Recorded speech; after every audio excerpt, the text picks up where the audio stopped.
Hi, Roy from Elementor here. In the last demo video, we built the Yard Studio homepage with version 4, the Atomic Editor. And if you watched it, or even if you didn't, maybe you're thinking, okay, but I already have a site. Do I have to rebuild everything to use version 4? No, you don't. And that's exactly what this video is going to focus on. Because today we're going to build a new hybrid page, version 4 Atomic Elements and version 3 Classic Widgets, side by side. One coherent site, same brand. So, let's dive in.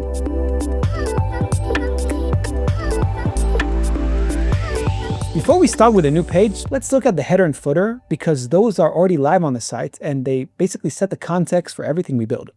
The header is a classic v3 menu widget inside an Atomic Flexbox. Same structure we use everywhere, Atomic Flexbox as a container, Classic Widget inside it. The footer is actually fully atomic. Both are connected to the theme builder and sit outside the page canvas. When Yard was set up with new variables, we synced them to global colors. The same goes for typography. Our text classes show up as global fonts. So we can apply our design systems to both Atomic Elements and Classic Widgets. It's a site-wide foundation and everything can connect to it. Okay, let's start with building the hero section. We'll use only Atomic Elements for this. Background image set on the outer container, content anchored to the bottom left.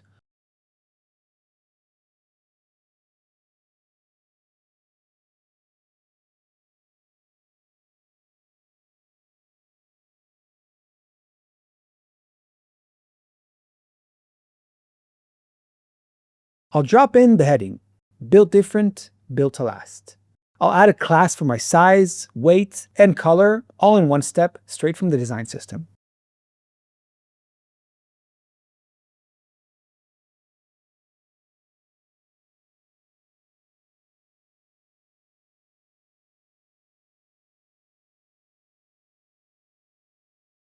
Now for the subtext paragraph.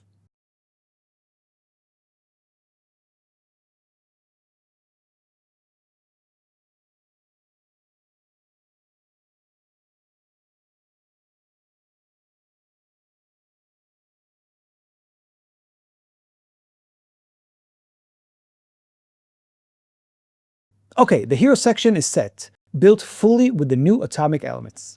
Now for the Our Story section. This will also be all Atomic Elements.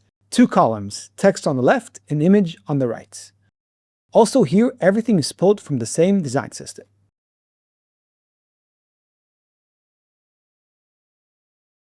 Now I want to add a timeline. Yard was founded in 2013, so there are real milestones worth showing, and I'll use Angie to build this, Elementor's agentic AI for WordPress. I'll open Angie and add in my prompt, just describing what I want to build. As you see, Angie builds a timeline right inside the container. She even used the same global values I have on my site. All that's left for me to do is a few tweaks to the layout.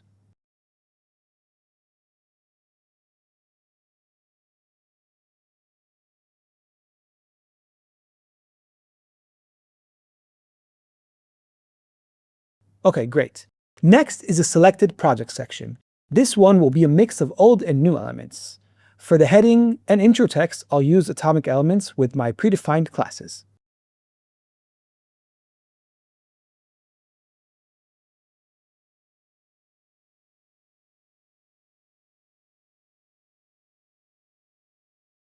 For the gallery itself, we'll use the Classic Gallery widget.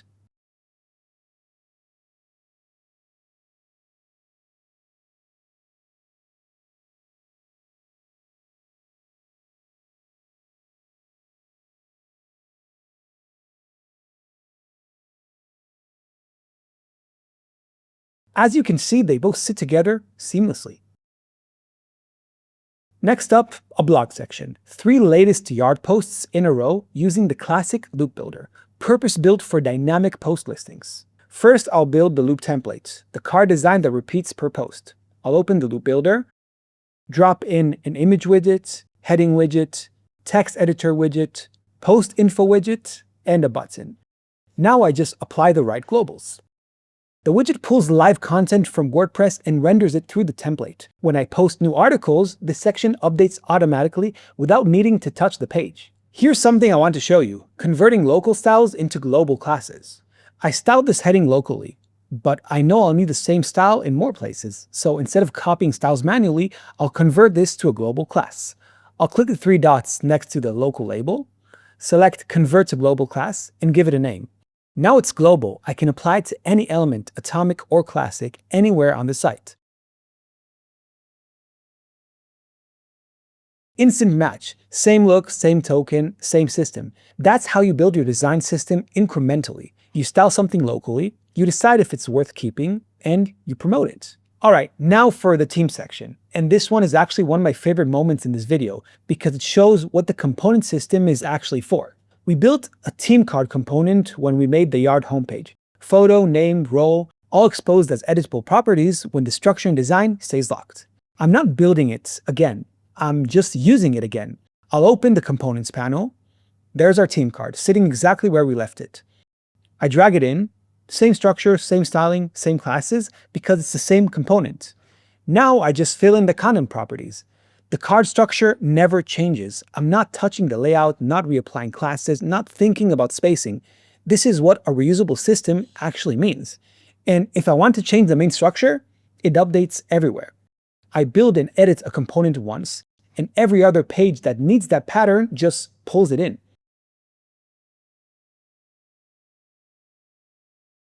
Now, taking an existing section built fully with the previous version and upgrading one specific part of it. Towards the bottom of this page, there's a callout section, a bold statement with a call to action. It works fine, but I do want to add an entrance interaction to the heading. Entrance interactions are a new feature, so I need an atomic element for that. Here's what I'm not going to do. I'm not going to rebuild the whole section. I'll just swap the heading widget for an atomic heading element. The styling is identical, and now I can add an entrance interaction.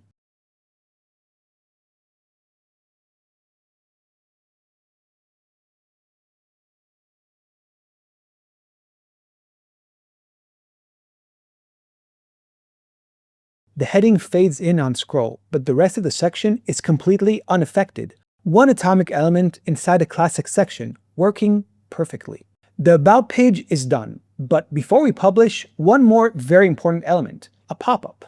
This page is where people decide whether to trust Yard. If someone's about to leave, this is the right moment to make one more ask. So the pop-up will promote the container homes campaign, the page we're actually going to build in the next video. I'll go to Templates, Add New. The layout is two columns. Left side, a full height image. Right side, all the text content. Pre-title, main heading, description, and two buttons. All the elements I'm using here are atomic.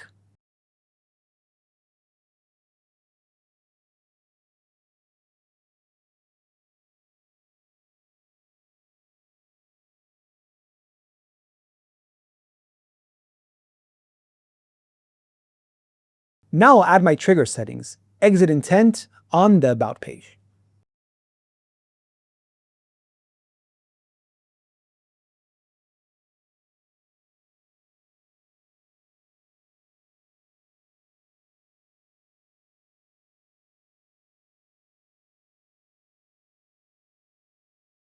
Okay, check this out. This About page has atomic elements together with Classic Widgets. The home page is mostly atomic, but not completely. And I also have a fully atomic landing page I'm working on now.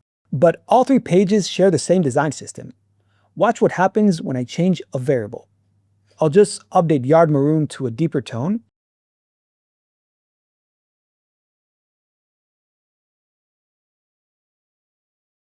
And every widget or element with that color changed across the whole site. Navigate to the home page, updated. Landing page, updated too. Now I'll revert, and everything snaps back. Okay, so what do we have? A classic header and an atomic footer. Hero section, all atomic. Our story, all atomic as well. The timeline, Angie built widgets. The gallery, classic gallery widget. The blog section, classic glue builder. The team section, an atomic component from the homepage, dragged in and filled with new content. The callout, one atomic heading inside an existing classic section. And the pop-up, all atomic elements. That's the hybrid workflow. Atomic is the default for anything new. Classic widgets go inside the atomic structure when they bring something specific: gallery lightboxes, dynamic post loops, Angie generated content, and interactions are always atomic. The next video is actually the last in this series, coming out within the next week. There, I'll show you how we fully adopt the new version 4 atomic elements. One page, full design system, atomic from start to finish, nothing else. So stay tuned. I'm Roy from Elementor, and I can't wait to see what you create next.